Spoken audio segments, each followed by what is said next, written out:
Okay, hello everybody. Today we're here in Microsoft Flight Simulator 2020 in the Cessna Skyhawk C172. We have a 28 nautical mile flight from Papa Victor Charlie Provincetown to Charlie Quebec X-Ray Chatham.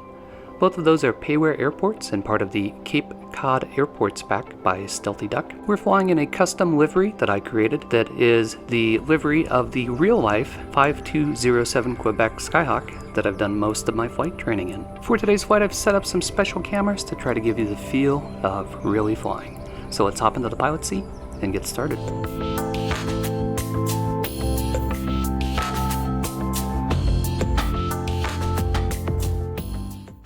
Today's flight is the first leg of a multi-leg flight that will tour the Cape Cod airports and eventually end up at Martha's Vineyard. Today we're just flying to Chatham and we'll be using one VOR, which is Marconi VOR. The real-life 5207 Quebec is a Skyhawk M, so it's an earlier model versus the one that's in Microsoft Flight Simulator, but I've faithfully recreated the livery and a custom interior for our flight today. Provincetown is the northernmost airport on the tip of Cape Cod Bay, so let's take a quick look at that payware airport.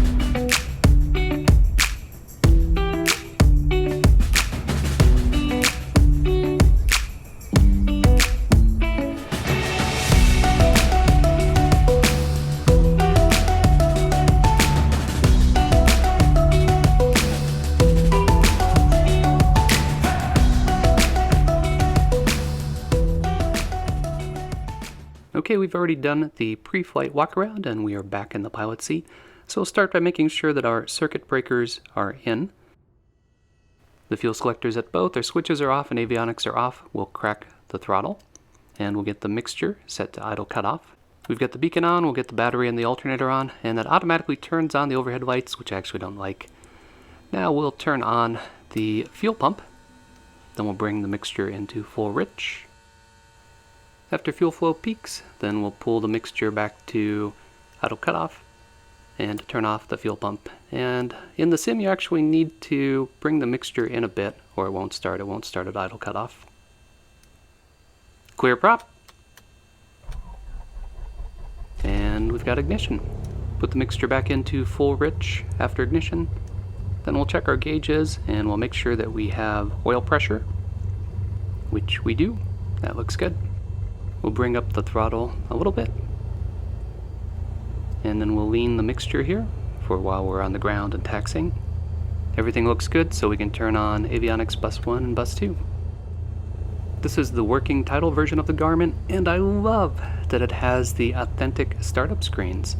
So this is really how the GNS 530 and 430 starts up. You start the Garmin screen for a while, it loads everything up, and eventually you'll get to a screen that you have to hit enter to proceed from, and then it'll take you through a quick calibration routine that interfaces with the course deviation indicators. Usually while this is going on, I'm doing things like putting up the flaps. So we'll head down here and get the flaps up. There we go. Then you hit enter here and it says half up, half left, out of view for flags and OBS. And unfortunately it doesn't actually interface with the CDIs here, but the OBS does work. So if we turn that to 030, we can see it reads a 030 on the top. And if we do the same thing on the bottom, that works. So working title guys, if you could just get the course deviation indicators to go half up, half left, that would be perfect. And I also love that it does the GPS acquisition screen. So just like your car's GPS, it takes it a little while to connect with the satellites and locate them. And you can see it's finding them, popping them up on the bars and the little dots up there. CTAF is 122.8. You can see that there are blue dots around us. That is a wildlife refuge. The rules from that come from an FAA advisory circular, and the recommendation is to fly at least 2,000 feet above ground for this area. It's not a requirement, but it's an ask. Because the entire surrounding area is in that zone, we're going to spiral up to 2,500 above the airport before departing the airport. And then we're going to fly to Marconi VOR and use that to help us navigate. If you look at the compass rose around the VOR and our course, we'll zoom out here, you can see that we are flying the 308 radial from Marconi, but we actually want to fly the radial to Marconi, so it's just going to be 180 degrees from that. So you can just look at the bottom of the CDI and rotate it until we are on 128 for our course. We've also got Route 6 as a nice visual waypoint that we can follow all the way north to south, so we don't really need the VOR, but I like to use it to help keep us on track. If we scroll down to the south, you can see that Chatham is a non-towered field, also has a CTAF of 122.8, which makes things easier. There's also an NDB, which we will dial in, since it never hurts to have additional nav aids. And our course brings us right on a 45, so that's perfect. We'll plan on overflying midfield to get a look at the windsock and then choose our pattern entry. My real-world aviation headset plugs into my computer, so I'll be using it for my actual CTAF calls. Provincetown traffic, Skyhawk 07 Quebec, taxi from the ramp to runway 7, run-up area, Provincetown. I know the windsock is pointing towards 25, but it is backwards. So if you pull up the in-game weather, the wind is out of 062, so we will be using runway 7. Usually I have a musical montage in the middle of my video, but today I will have an extended shot for both takeoff and landings, and I will have the camera angle set up where pilots usually put GoPros, so you can get a real sense of what flying is like. We'll pull over here into the run-up area. Flight controls are free and correct. We get our mixture to rich. Rotate the fuel selector through each position, left and right and center. Do our mag checks and listen and watch for the drop on mag left and mag right. Get our trim set to takeoff. Turn our transponder on.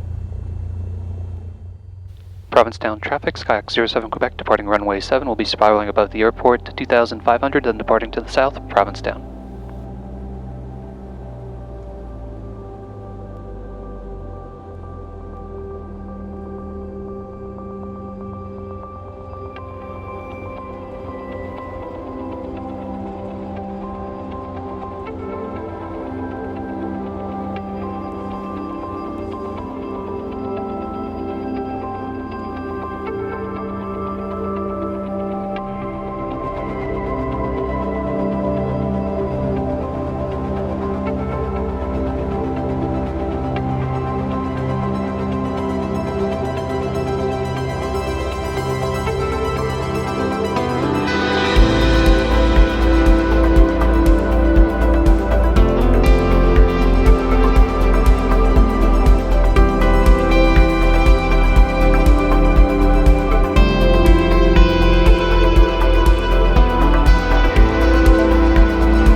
Chatham traffic, Skyhawk 07 Quebec, 4 miles north. We'll be crossing midfield at 2000, inbound for landing, Chatham.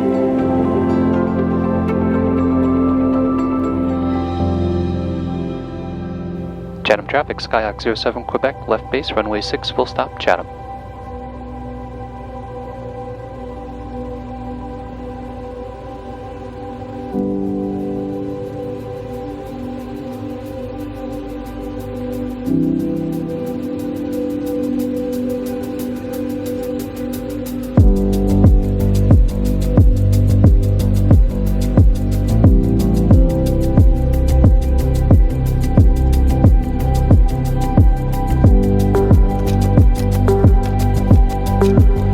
Chatham traffic, Skyhawk 07 Quebec, final, runway 6, full stop, Chatham.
guessing in real life, those trees are a little bit shorter on the departure end of runway 6 at Chatham, so we really needed to drop it down quickly to get over them and still make the runway. There was probably a better way to do that, but it kind of worked out. I love the nose cam for this flight. That's really what it looks like when you're flying. Out of all of the things that I've done for YouTube videos, that's probably the closest to the view from the cockpit. So if you like this video, be sure to click that like button, leave me a comment, and don't forget to subscribe. Thanks, as always, for flying along with me, and stay tuned for further flight adventures.